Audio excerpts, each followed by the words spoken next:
Beer è un prodotto esclusivo Azienda Agricola Pancera, il buon seme, i buoni frutti.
Posizione della corona.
Attenti!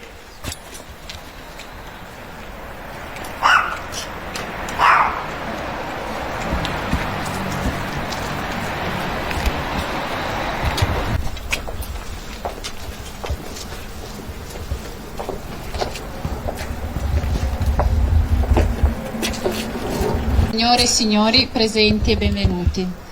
Un ringraziamento doveroso e sincero a nome di tutta l'amministrazione comunale, ai rappresentanti di tutte le associazioni, alle associazioni d'Arma, alle autorità militari, religiose e civili e a tutti i cittadini presenti. Oggi celebriamo il 4 novembre, la giornata dell'unità nazionale e delle forze armate, il cui senso profondo della ricorrenza è nel percorso storico e simbolico che coinvolge le ragioni più profonde della nazione, il senso stesso del nostro essere comunità. Il 4 novembre del 1918, con l'armistizio firmato il giorno prima a Villa Giusti a Padova, si certificava la fine di un massacro nel quale persero la propria vita oltre 600.000 abitanti italiani, in gran parte giovani, giovanissimi. La Grande Guerra fu una tragedia immane e nella celebrazione odierna bisogna rifuggire qualunque esaltazione bellicista, a maggior ragione di fronte alla morte e alla distruzione che sono tornate a infestare il nostro territorio europeo, ma non solo, in tutto il mondo. Dobbiamo tuttavia onorare quei ragazzi, quegli italiani che in nome di un ideale alto e nobile, ovvero l'unità di un popolo, hanno sacrificato la propria vita. Il loro ricordo deve indurci ad apprezzare ancora di più profondamente la pace e la libertà. Un momento che ha segnato un passaggio fondamentale nella nostra identità e nella nostra memoria collettiva, che è giusto conservare e riproporre alle nuove generazioni, in quanto un popolo non è solo un insieme di persone che abitano un certo territorio, ma è una collettività umana che ha un riferimento comune ad una propria lingua, cultura, tradizione storica.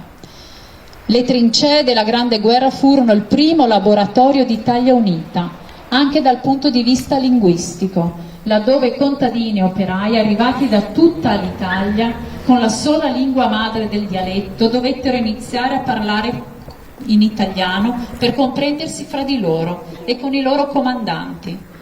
Un popolo, se ha una ragione comune e un ideale che lo sostiene, è capace di grandi sacrifici e di superare insieme momenti molto difficili.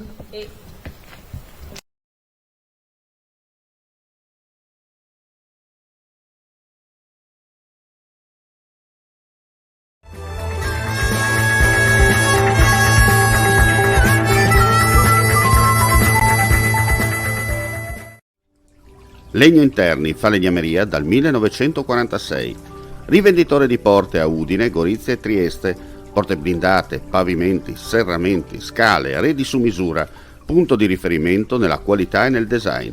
La falegnameria opera nel campo dell'artigianato e mette a disposizione del cliente la sua conoscenza per offrire un prodotto all'avanguardia in grado di soddisfare anche i clienti più esigenti. Legno Interni, la tua casa su misura.